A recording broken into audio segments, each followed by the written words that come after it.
Okay, we're Parshas Devarim, Shabbos Chazon. Little change of venue this week. We're here at Out to Lunch due to the fact that we can't be. I was just telling everybody before that this is probably the time that the Churban hits everybody the most.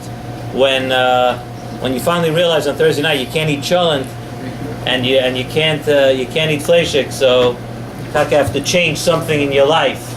It's a little lesson to us. We have to think actually about Beis HaMikdash a little bit. Think about it a lot. So we're going to take a break from the eating for a couple of minutes, and we're going to say our shir Dvar Torah on the parsha. We'll just actually discuss the Haftorah a little more this week. This Shabbos, tomorrow night, the Shabbos itself is called Shabbos Chazon. Everybody knows it's called Shabbos Chazon, and the reason it's called Shabbos Chazon is because this week's Haftorah.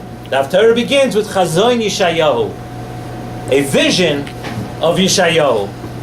So really, Bamis, this lashon of Chazon, a vision, you don't find anywhere else in Tanakh. You don't find such a thing of a Chazon, a vision. So what is so special about this vision, this Chazon of Yeshayahu Hanavi? What's so special about it that we begin, that it gets this lashon of Chazon? The truth of the matter is, if you look a little further in the Haftorah is more of a Mussar Shmuz. Right away, the Navi starts, Bonim Gidalti V'Raimamti V'Hein Pashubi Yada Shar Kaneu. You go through the whole thing.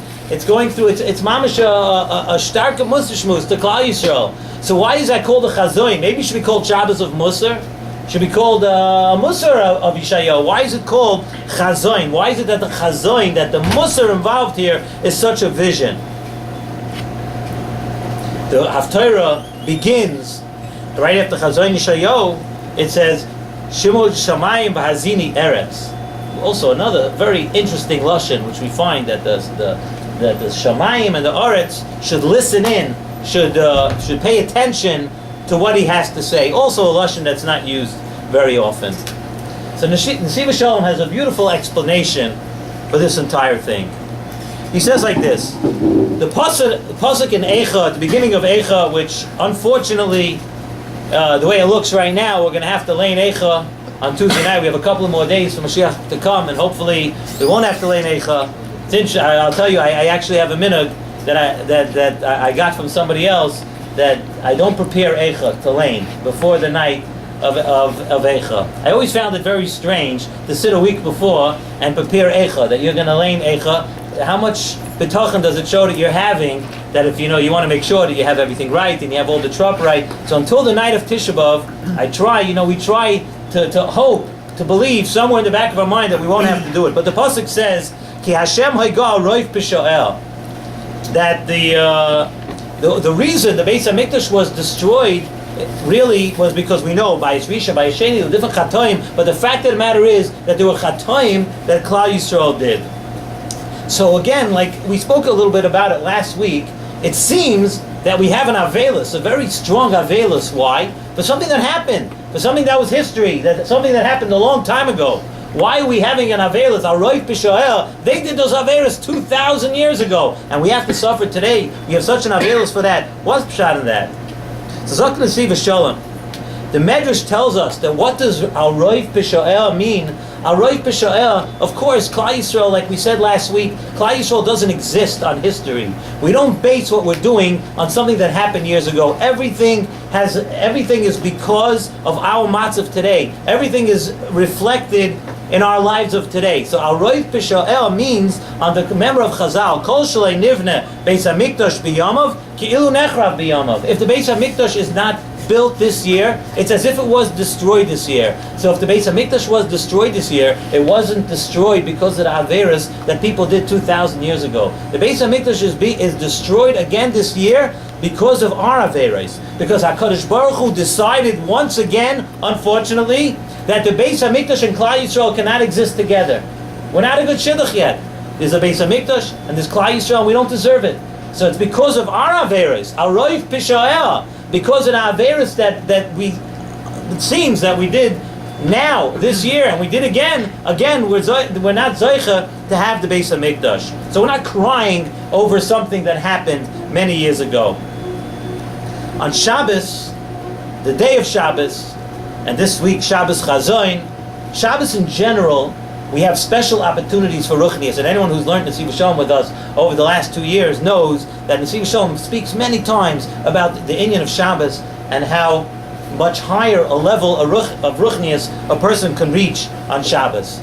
So really, there are two ways that a person can do tshuva. We know there's sur meira va'asei toiv. One way a person does tshuva is that he stops doing bad. He's a sur meira. Another way a person does tshuva is asei toiv. What happens? Zok Nesiv Shalom, that usually the bad part of a person, the bad part of us, impedes the good from taking shape. So Zok Nesiv Shalom that there's a difference. That is one of the differences between Shabbos and the rest of the week. Let's go a little off from the Nesiv Shalom a minute. Nesiv Shalom actually brings down this Ramchal, the beginning of Mesilas Yesharim. It became famous today because it became a song, as most things. We wish sometimes we'd know the Mamari Chazal without someone turning into a song. But beginning of Mesilas Yesharim, it says that a person is created l'his'anag al Hashem v'lehenes miziv shchinasai. That's what a person was created. The ultimate goal of a person is to be l'his'anag el Hashem. And when a person is misanag el Hashem, what happens? Then, if a person lives with the joy of Hashem and lives with the closeness of Hashem, everything else in Olam Hazeh becomes trivial to him. Everything else is not so. What happens is that on Shabbos, when we have this special inyan of being misanag al Hashem, and even on this Shabbos Chazon, right, we have this thing of being close to HaKadosh Baruch Hu, what happens is memela, the bad goes away. On Shabbos we have, through the Asei Toiv, through doing good, through being misanag el Hashem, the ra goes away. First, we're able to come with an Asei Toiv and do, and memela, we get a Sormei Ra. And that madrega is reserved for Shabbos. The Maimer Chazal, we know there's a riot to this. Kol Shomer Shabbos Kilchasa. Somebody who is Shomer Shabbos the way it should be. What happens? We say Afilu Avad Avodah Zora Kedar Enosh. Somebody does such a terrible avera and he's Avad Avodah Zora like that. Still Michael in light. He gets mechila. HaKadosh Baruch Hu forgives him because of that inyan of Shabbos. Why? Because on Shabbos we have a special relationship with HaKadosh Baruch Hu. On Shabbos we're called Banim. On Shabbos we're called HaKadosh Baruch Hu's children. We're close to Hashem. And in this Bechina of Banim, like we said last week, we'll continue a little bit now, HaKadosh Baruch Hu is moichel us and he accepts our tshuva. Zok Nesiv Shalom. The reason why this Shabbos, the Nevi'us of Yeshayahu is called Chazon. Chazon means an extraordinary thing, something which the normal mind couldn't grasp or couldn't comprehend. Chazon is something which is more extraordinary. What is that? Zok Nesiv Shalom. When we say at the beginning of this week's Haftarah in Chazon Yeshayahu, we say Banim Gidalti V'Reimamti, that HaKadosh Baruch Hu raised, the children were raised V'Heim Pashubi. These children, Klal Yisrael, they did Averos. They rebelled against HaKadosh Baruch Hu. Zera Mereim, Zok the Navi, Bonim Mashchisim. Zok the Nesiv Shalom. That the Klal Yisrael did terrible Averos. And every year again, when the Beis HaMikdash is not built, it's a raya that we are doing terrible Averos. Because we can't get the Beis HaMikdash built. We can't seem to get it together. But Zok the Nesiv Shalom. But look what each pasuk says. Each pasuk that tells us we were chayte still calls us Bonim. It still says Bonim Gidalti V'Reimamti. V'Heim Pashubi, they did Averis, but Bonim. They called my name. Zer Mareim, Bonim Ashkisim. Every single time HaKadosh Baruch Hu puts in the pasuk, Bonim, that we are his children. And that is an extraordinary thing. It almost defies, it doesn't make sense. So you call somebody Bonim, after you tell me that you do such Averis, you feel a closeness like a son? No, just the opposite. We should have been distant from HaKadosh Baruch Hu. No, HaKadosh Baruch Hu tells us that even since the Churban all the way till today, we're still called Banim. And that's a Chazon. That's a vision. That's why this Nevi'us of Yeshayahu has that level of, that special level of a Chazon, a vision, something which if you ask any other person, ask a goy, ask somebody that doesn't understand the relationship of HaKadosh Baruch Hu and Klal Yisrael, it's an impossible thing, but that's a Chazon. It's something which is very special. And this lesson of Chazon, Zok the Nesiv Shalom, is Nitzchias. Because if you see, look a little further in the Torah. The Torah says, Shimu Shamayim, why? Kifi Hashem Diber. The pasuk ends because this is I, HaKadosh Baruch Hu, talking, and we know that everybody knows that whatever HaKadosh Baruch Hu said from the time of Brias Olam, that Dvar Hashem is Nitzchias. Whenever it says that HaKadosh Baruch Hu said something, it's not referring to right then. Dvar Hashem is Nitzchias. That's something which goes on forever. It's something which never ends. And that is the lesson of Shabbos Chazon. That's why Chazon is a very special thing. It's brought down by the pasuk in Eicha. Just one more pasuk I want to end off with. Kol roid fer hisigua bein hamitzarim. That's a pasuk at the beginning of Eicha. Everybody's still familiar with that pasuk. By that pasuk, you're still listening. It's still you're still tuning in. First few psukim. Zokta Nesiv Shalom. That kol roid fer hisigua bein hamitzarim. It's sort of giving us a hint. It's telling us what we have to do in these 3 weeks. It's hinting to and alluding to the Bein HaMitzarim that we are right now between Shiva Asa B'Tamuz and Tisha B'Av. That Bein HaMitzarim is a Zman that's Mesugal. It's a Zman that is auspicious for somebody to come closer to Hashem. This is the Zman that Hashem is telling us that no matter what you have done in the past, Banim, you're still considered my children. And like we said, if 3 weeks are the most auspicious time to do it, in those 3 weeks, the 3 Shabbosim, and of course the Shabbos right before Tisha B'Av, we said on Shabbos is a special time that a person is able to come closer to Hashem. On Shabbos we have the special mile of Asay Toiv. So we have everything. We have the fact that we're called Banim, and we have this inyan of Bein HaMitzarim, which is Mesugel for us to do tshuva, especially in Bein Adam Lachaveroi, and the things that destroy the Beis HaMikdash, especially for us to be conscious of the feelings of other people, us to be conscious of lehepach of sinas chinam, of doing avas chinam. I just want to end off with something very interesting that I've seen over the past couple of years, and I've heard many people speak about it the last few years. Just a little sobering thought about Golus, and a little bit off what we said before. I just want to end off with this. The pasuk says in this week's parsha, right after Chamishi, it's telling Klal Yisrael to start heading toward Eretz Yisrael. The pasuk says, "Penu lachem tzafoina," that they should turn.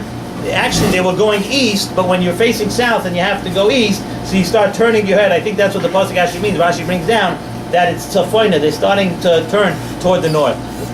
Unbelievable Klei Yakar.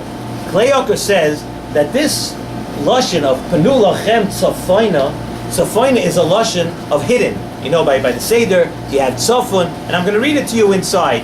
He says like this, the Klei Yakar. Niro loymar she'in yimtzo ha'ish ha'Yisraeli begolus eizo hatzlacha ze'er sham. Let's say a person in Golus, he finds a little bit success. He finds hatzlacha. What does Penu lachem tzafoina mean? Oz yatminu v'yatzfinu hakol b'fnei Esav. If a person has success, he should hide it. Hide it away from the goyim. Don't try to flaunt. Don't stick it in the goyim's eyes. A person has money. A person has something else. Hide it. That's the Klei Yakar says. That's what Penu lachem tzafoina means. And I'm going to skip a little bit. He says, Kiladaitom hakol gezula biyada mehem. Whatever you think, no matter how friendly you think your goyish neighbor is with you, the bottom line is that from the Birchas Yaakov, they feel that we don't deserve anything, that everything belongs to them.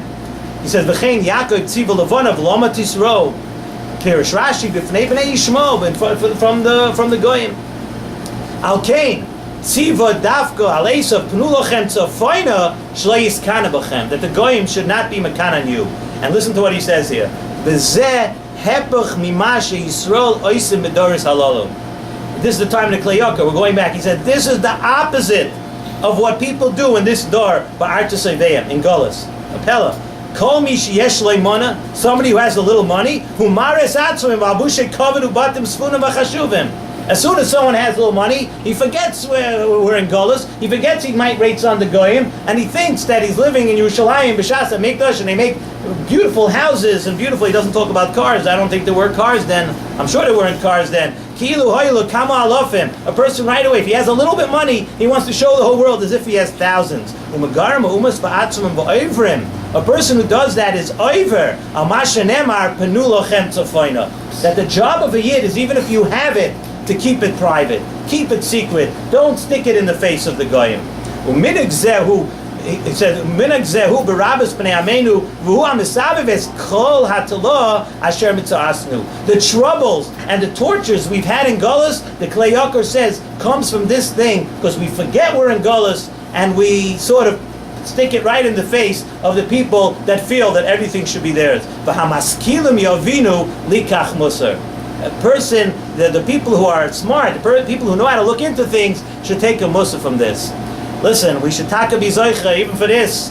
We should be zoicha that HaKadosh Baruch Hu should treat us as bonim, even though it looks so far we haven't deserved that the Beis HaMikdash should be built, the Yerushalayim should be built. But in B'ezras Hashem next year, this store, along with the store that we always say this year, and together the stores will head to. I already said last week that you were going to be in Gula, so I'll have to move down the street. I don't know if they'll allow milchets and fleishes right next door to each other, but we should talk to be zoicha that all of us together we should be able to go up to Eretz Yisrael, to Yerushalayim, and then next year the Shabbos Chazon should talk to be the Shabbos Hagadol, the Shabbos that represents the Gula of Klal Yisrael.